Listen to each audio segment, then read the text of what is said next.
Ren Faire season is upon us. Welcome back to the Dice Tray Jacuzzi. We are the Fable Brothers, and we are here to talk about nerd stuff. Mitch, how you doing? I'm feeling great. It's a beautiful Tuesday evening. We're both a little jacked up on life. I'm feeling jacked up. I've been doing my cardio. I've been working out. I've been working. You been playing D&D? No.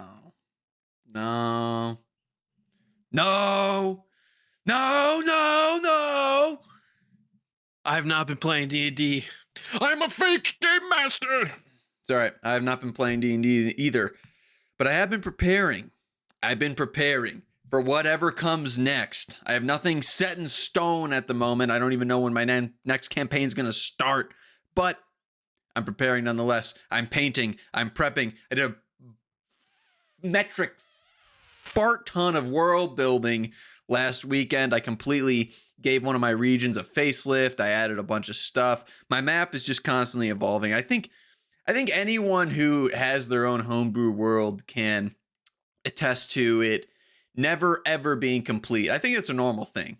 I think even Matt Mercer said that. He's like, your homebrew world's never ever going to be complete. Yeah, that's how it works. The setting builds out as you play. Mm-hmm. Yeah, the setting builds out as you play, but I'm returning to form. I'm taking a return to form with the next campaign that I run. I've decided I'm bringing it back to tropical. That's my happy spot. I might live for snowstorms and blizzards and cold weather, but my happy spot in a D&D campaign is a tropical seafaring adventure. That is where, for some reason, that's where I thrive. I love that tropical atmosphere, the seafaring, swashbuckling vibe. It freaking gets me going, dude. That Pirates of the Caribbean type atmosphere just, yeah, it just freaking. Walk the poop deck. Walking the poop deck just gets me going, dude. I could sit here and watch the Pirates movies, the first three. The last two, I don't necessarily care for. But that first I didn't see them. Oh, yeah. I mean, the fourth one is fine, and the fifth one is straight up ass booty butt. It is bad. But yeah, I'm excited. I'm excited for D&D again. I don't know when it's gonna start. I don't know all the fine details yet, but I've been prepping and painting and story crafting and getting my minis ready. I want to have everything ready before the campaign starts, so I'm not killing myself every week trying to paint my minis. All right? Everyone already knows this about me. I like to have new minis, and Mitch says I don't like to use the same mini twice, but that's false. I just like to have a mini for everything, and I like painting them, and I like printing them, so get off my back about it. I got this big beetle guy. I just made a stat block for him the other day. Just printed him out a while back. I got some guards from the region of Selfure. That's the region that we're doing it in. I have like some themed the Indigo Legion. I'm getting them already. Nice. I'm prepping stuff that I know, because I don't know like what the story's gonna be yet, or like what my players' characters are gonna be or anything like that. But I'm prepping the stuff that I know I will need. Like, I know I'm going to need guards for the region. I don't have to have the campaign planned out to know I'm going to need guards. So that's what I'm doing now. Dude, you don't know that Lord Zed is going to be your big bad guy? Lord Zed? Nah, I'm going with Ivan Ooze this time. Ivan Ooze is making an appearance. Dude, Lord Zed is so much more aura than Ivan Ooze. Have you seen that guy? He's like the Red Ranger on steroids. Yeah. Now, Ivan Ooze... I love Ivan. I think that Ivan Ooze probably does have negative aura, but he's a purple guy, right? Yeah, he's a purple guy. He's a purple guy that he sucks. He sucks ass, but I love him. I don't know. Person in the Power Rangers with the most aura is the little gremlin guy who scares the lion away at the beginning of Turbo. Dude, the little gremlin dude. He's like an Ewok. I love. I remember exactly what you're talking about. Dude, I love that guy. What he does. Dude, you should have gone as him for Ren Faire. Holy shit. Ren Faire season is upon us. By the time you're watching this episode, Mitch is probably in Colorado with me right now. We're about to rage. Together. We're about to rage at the Colorado Renaissance Festival. I can't freaking wait. I live for this shit. Gonna be fun. We're going as gnomes. Yeah, we're going as gnomes. You can probably find us around the Ren Faire. We're each gonna have a little hat. I promise you, you will know us when you see us. We're gonna have the little. I just ordered the gnome hats off Etsy. Mitch is wearing a red one, I think, and I got a red one. You got a green one. I don't know. Opposite. I asked for red, so. Oh well, I don't remember what I got us. Oh yeah, I'm wearing a green one. You get the red one. I remember now because I'm wearing the red shirt. Yeah. Okay. Yeah, I'm gonna wear a baggy blue long sleeve shirt. There you go. I'm gonna wear pretty much the same thing I wore last year because a whole new Ren Faire outfit is not in the budget right now, but I can afford a little hat. So you'll know us when you see us. We'll be the morons walking around with the fucking gnome hats on, and we'll probably post something before. But I'm so excited. I love the Colorado Ren Faire. We're going with a giant group this year. We're staying at a massive Airbnb. It's just that's my happy place, dude. I'm excited. I'm excited to road trip out there. I'm gonna bring some minis for maybe a little late night Warhammer sesh one of the nights. Maybe we'll record something. The boys are gonna be able to record something together. Finally, you're gonna see us in the flesh together. We're not just puppets. We're actual people that. Yeah, we're just floating heads. Yeah, that convene. We're actual people that convene in real life. I promise we're actual brothers. But some of you guys saw us at Adepticon together. A couple of you. That's true. That's true. A couple people said hi at Adepticon. But yeah, Ren Faire is my weekend too. Quite frankly, Ren Faire is my weekend too. Blackout. I will be blacking out at Ren Faire. Tom's gonna get blacked out. I am gonna drink. I'm drinking every flavor of mead they have and more. Okay, the universal masculine urge to slowly bleed out in a snowy dystopian cyberpunk expanse. As the light leaves your eyes, you know that urge. My masculine urge is to bleed out at the Ren Faire next to the pickle priest. I'm 10 meads deep. I've got a haunch in one hand. I got an 11th mead in the other hand, and the tavern maidens are screaming at me. That's where I want to take my last breath. That is where I leave this earth, is right in that scene. Hang me up at the axe droid. Put me on the freaking wheel and have Jacques the Whipper just completely cut me in half. Put me on the giant seesaw thing, but they have me get crushed underneath it. Yeah. 2 Ren Fairs ago that I went to, there was actually just a slightly funny story. We got in there first, like out of like a bunch of people, like the first crowd to arrive that day, right away in the morning, and we bolted to the back of the Ren Faire so we could do all that stuff while it was empty. Like what? Like what stuff? Just like go to the stores, do like the activities around there while no one was over there yet because everyone's doing the front stuff. Then you go back to the front stuff later. Well, when we were over there, there's literally nobody. And there was one of the drink stands because you're talking about the wenches. And this was before I met my current girlfriend. The lady there, because I was going to get drinks. I'm like, I'm going to immediately go get 2 meads or whatever. Yep. And I walk up to her. She's like, "You got a cigarette?" and she was kind of cute. So I was like, fuck, I totally don't have a cigarette or a lighter. I was like, no. I called to my friends and I was like, does anyone have a lighter? And they were like, no. She was like, all right, what do you want? I was like, the wench needed you. You could not supply. Disgrace. Shame. A maiden who serves. Shame. A maiden who serves booze asked me for assistance and I couldn't help her. Well, it's going to be a different vibe this Ren Faire. Yeah. I'm bringing so many cigs. I'm bringing a million cigs. I'm going to be chain smoking in the open men's bathroom area. Where they have all the ice urinals. We're getting there crack of dawn. We are getting there right when it opens. We will be at that gate when they open it for the first time on the day that we're going. I love Ren Faire, and I'm going right to the concessions.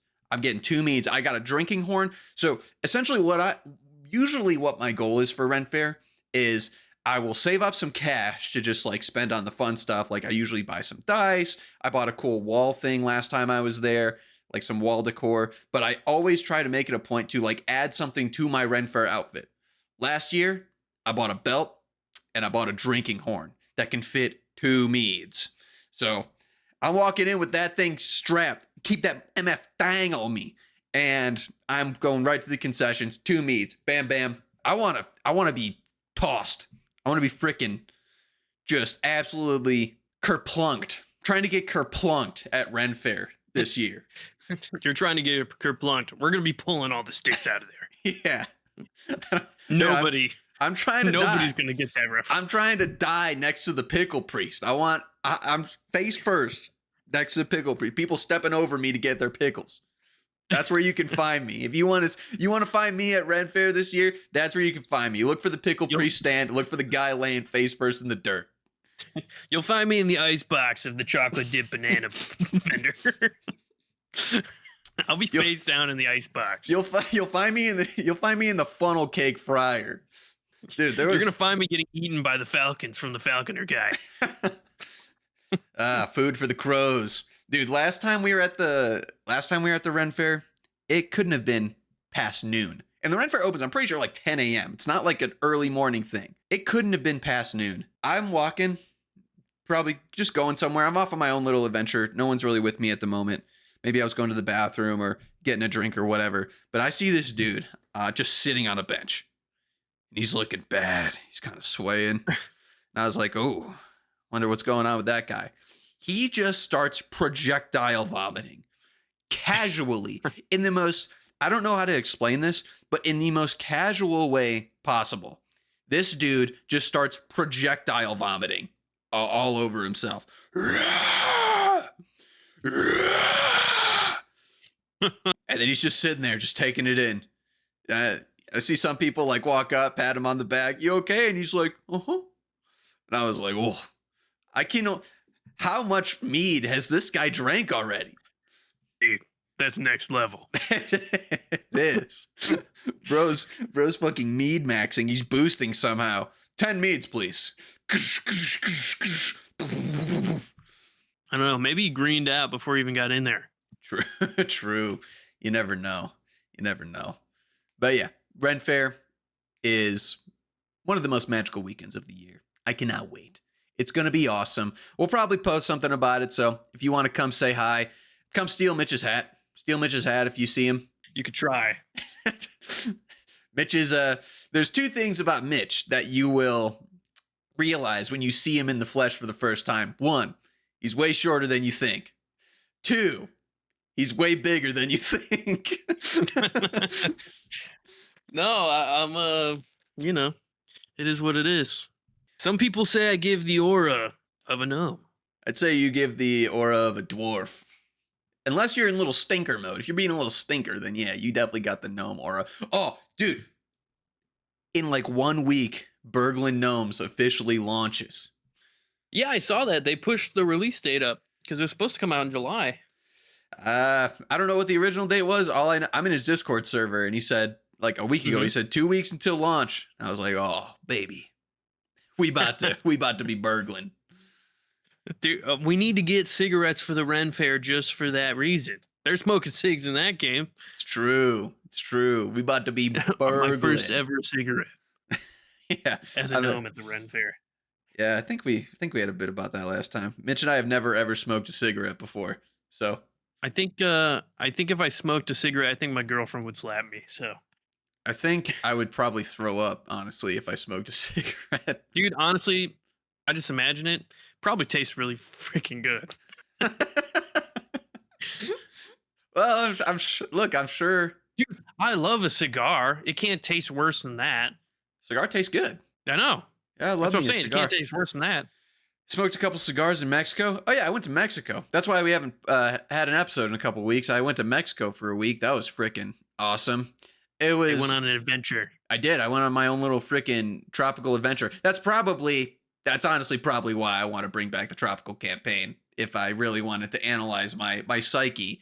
Yeah, I went to Mexico, went ziplining, rappelled down waterfalls, went fishing, went snorkeling, ate as much ceviche as any human can possibly handle. It was glorious. It was beautiful. We went to Puerto Vallarta. So it was quite honestly just a awesome time all around. Drank way too much alcohol, played double-digit amounts of Pokemon games with our friend Noah, and yeah, just had an all-around festive, fun time. And I realized my Spanish is better than I thought it was.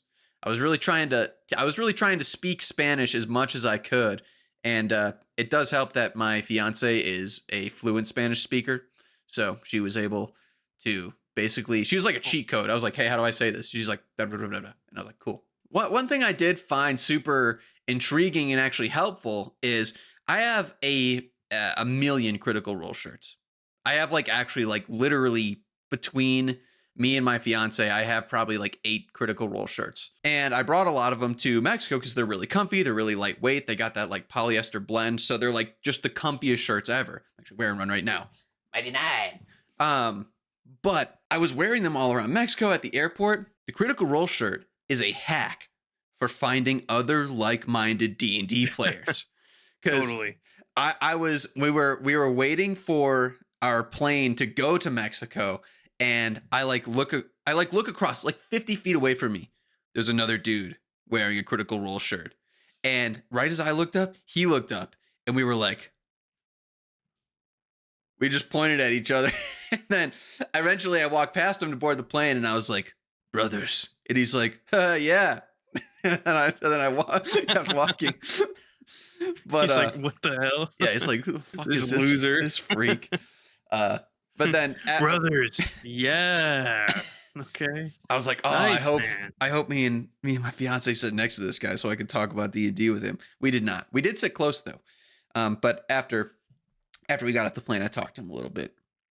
And then after when we were at our resort, apparently it's the slow season right now for Americans. A lot of actually like Mexican citizens go to Puerto Vallarta for vacation. So at the resort, we were kind of in the massive minority of Americans there. So there were not a lot of other Americans there besides us and our friends. But there was one American couple there. This dude is yoked beyond measure.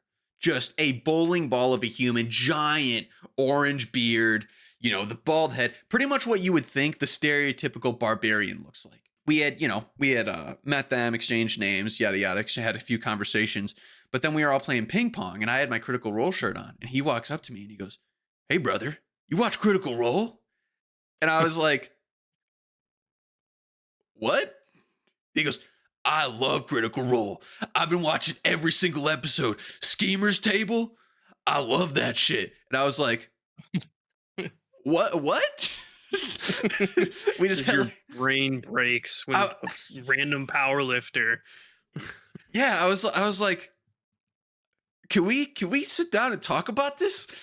So he's like, yeah, I play every week. My first character was a barbarian. I was like, yeah, that makes sense. That look at you. He's like, but now I'm a warlock. I'm trying to increase my role play. I'm trying to get better. I was like, am I in a fucking Black Mirror episode right now? What's going on?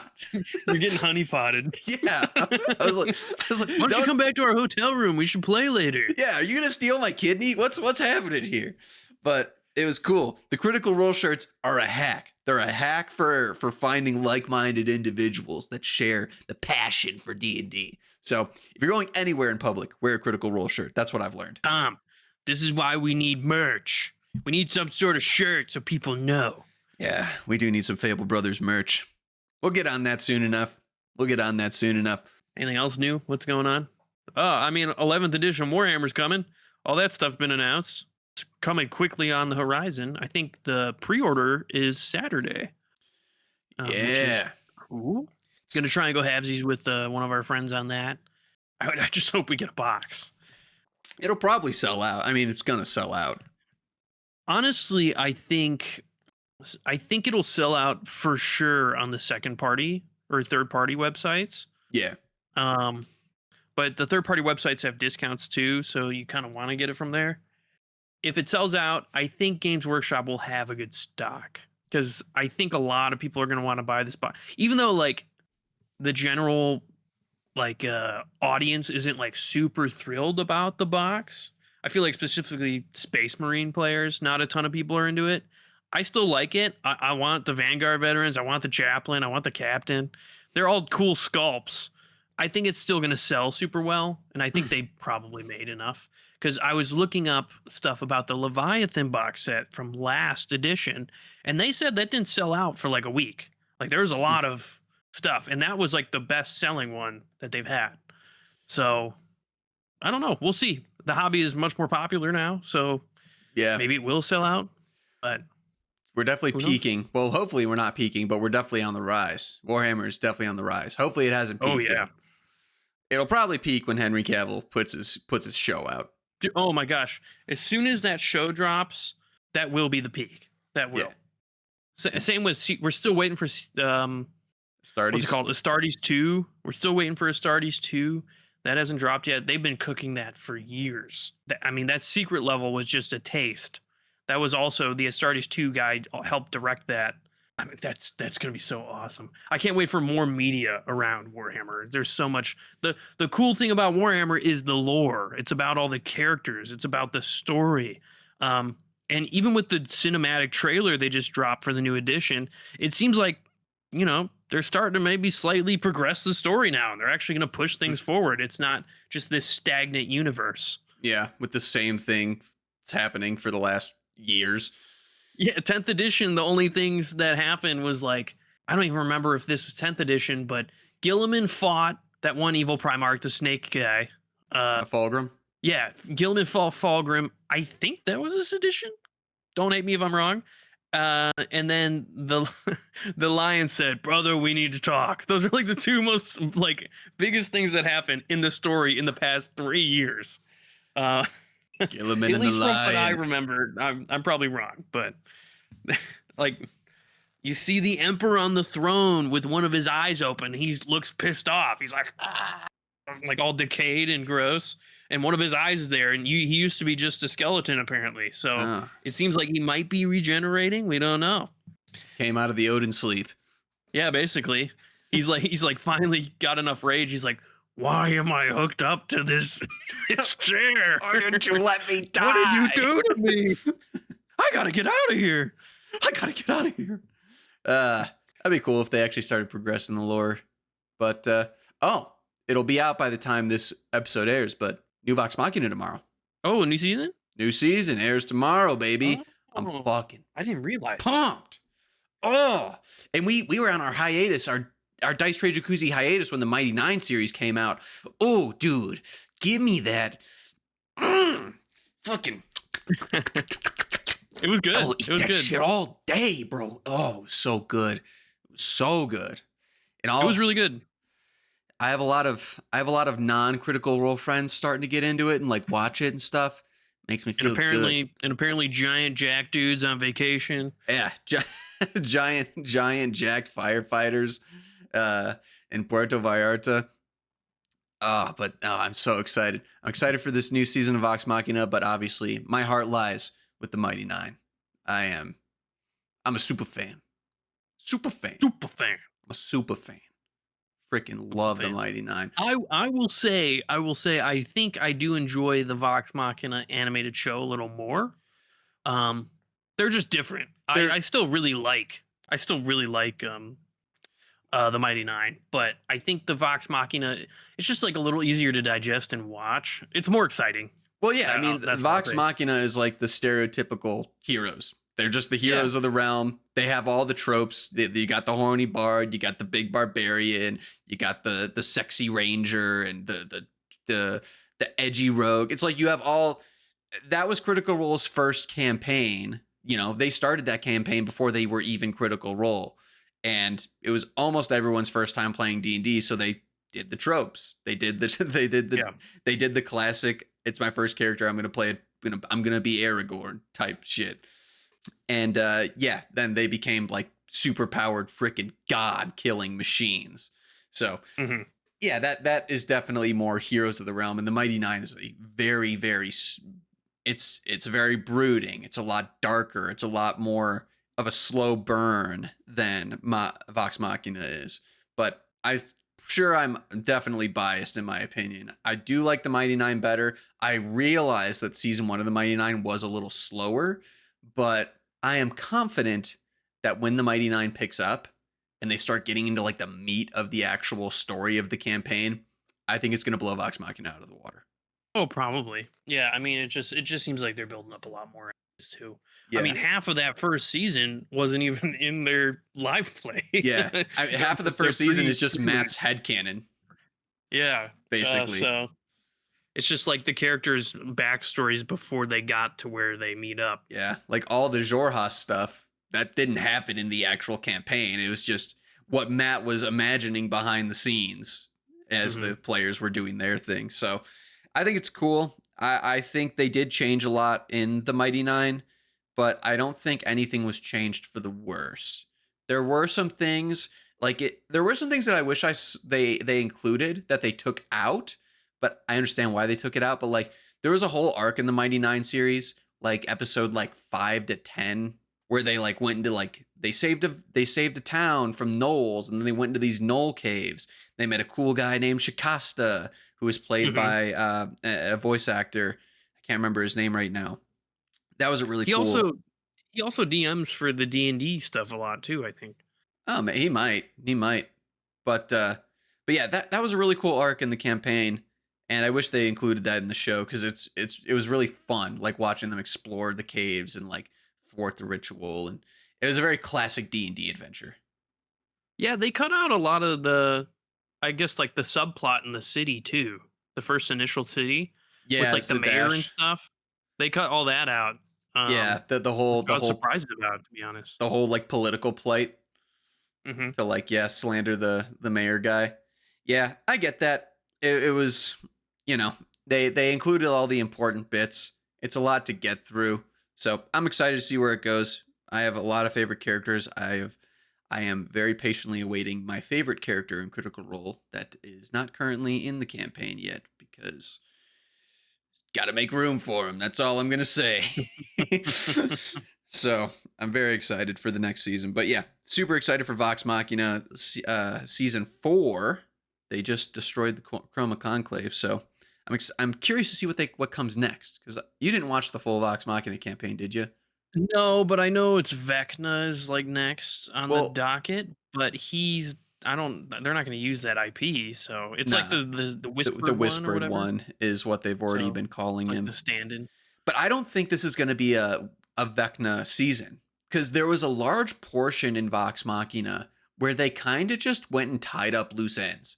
Because like the Thordak, Vox Machina is only going to be 5 seasons, and the Thordak was killed at the end of season 3. So it's like these next 2 seasons, what are they going to do? The Thordak part of Vox Machina took up a lot of Vox Machina's campaign.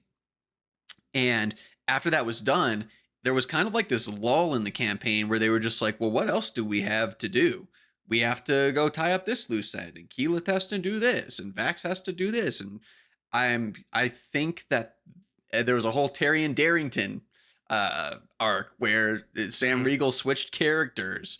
And he's going to be in this season. So I'm curious to see what adventures they go on, and if they actually do include Vecna in this, or if this is kind of like the side arc season where they just go do a bunch of fucking fuck shit. I kind of hope it is, because a lot of those adventures were super fun. Regardless, I'm excited. I will be watching it tomorrow. I started watching Invincible with my girlfriend. Oh, That's yeah? pretty good so far. Yeah.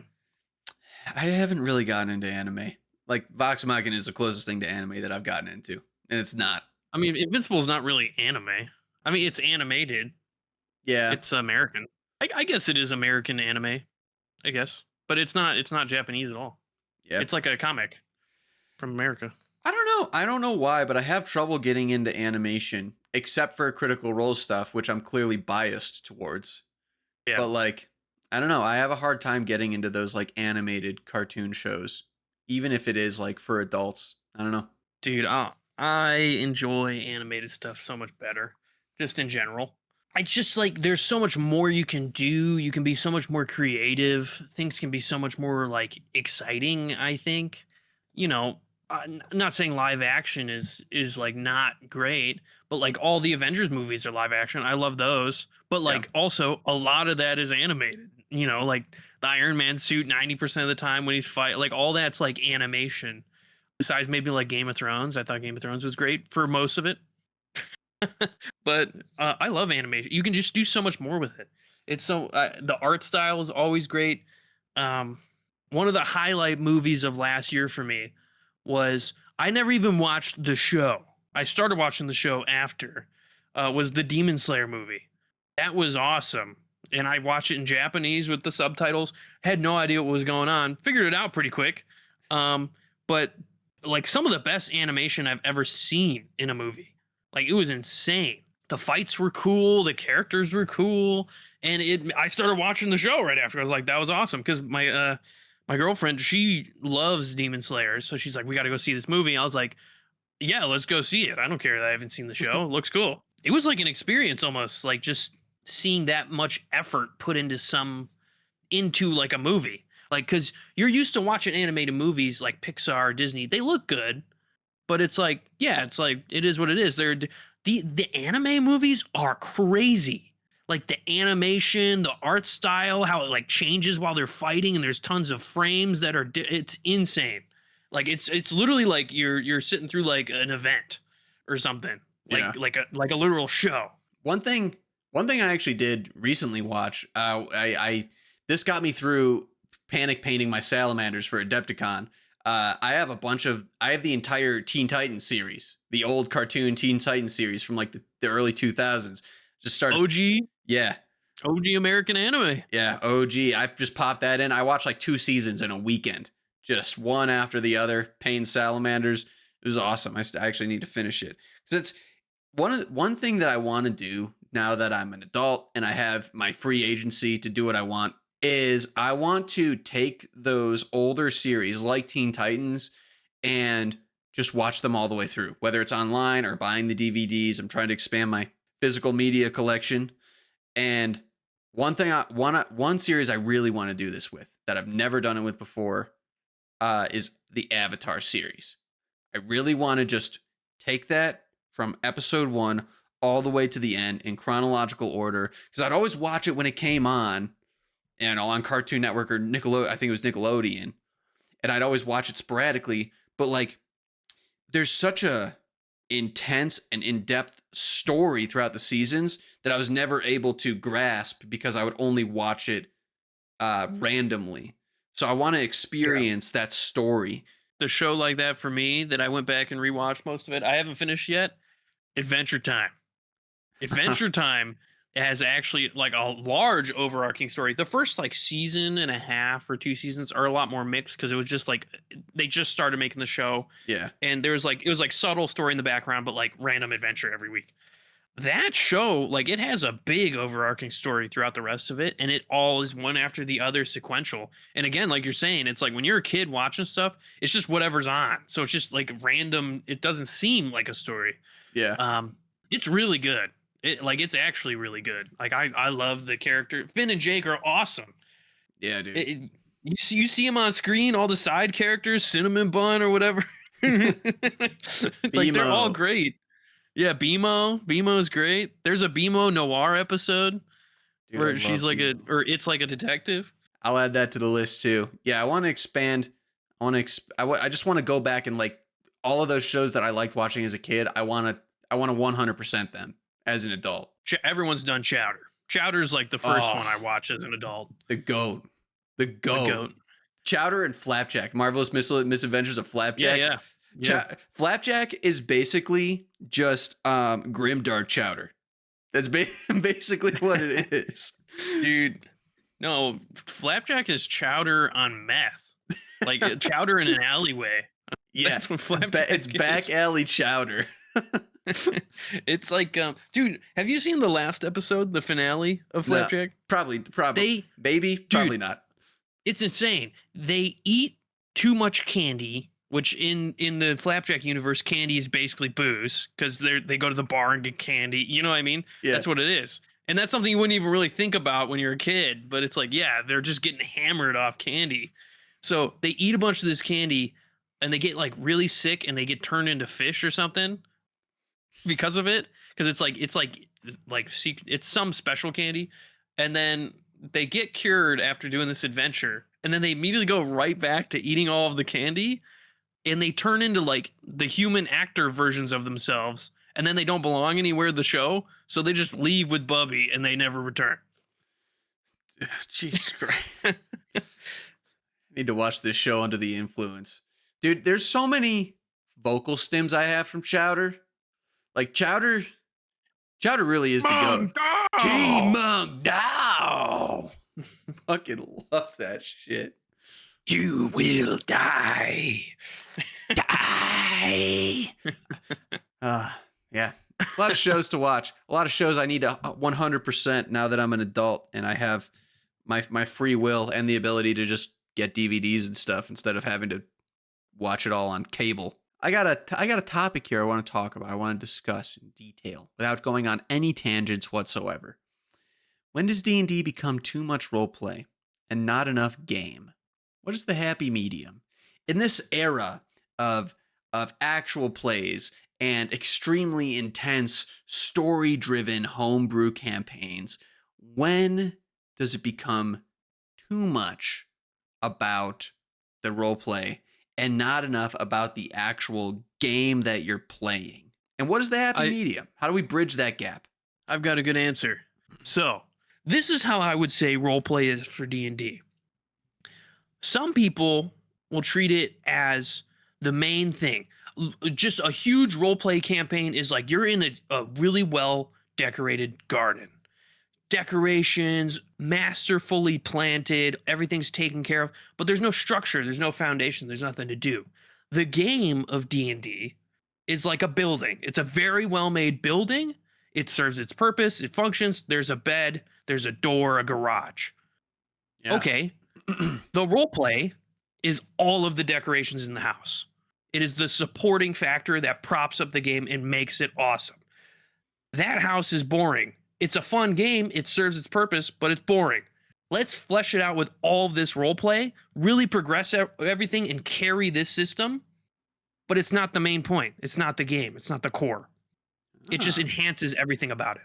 Yeah, that's a really good way to put it. Something I've seen on Critical Role that I also have really been trying to incorporate into my game with Brennan's GM style is he will tell them the DC of things before they do their check. Like let's say, for example, someone's trying to persuade a guard or whatever. Instead of just saying, roll a persuasion check, he will lay it out for him. He's like, a 16 is going to get you something you like. A 10 is going to be passable. Below that, something bad's going to happen.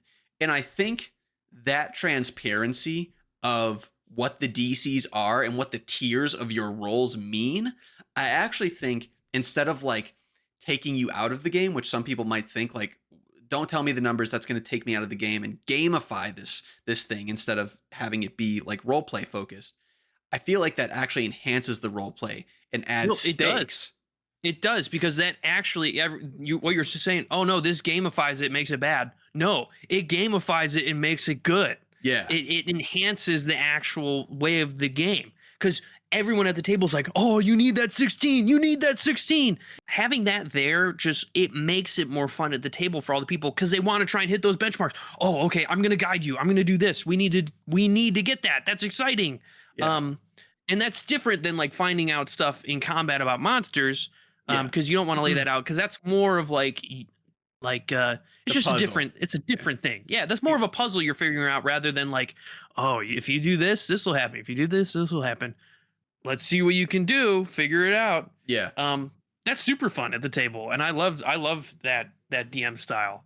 Yeah, the transparency about the DCs is really good, because we've all been in that situation, and I think this is something that DMs need to be better about, of like stonewalling your players because they rolled bad, or having a roll mean nothing because they rolled bad. So like you'd be like, I roll invest.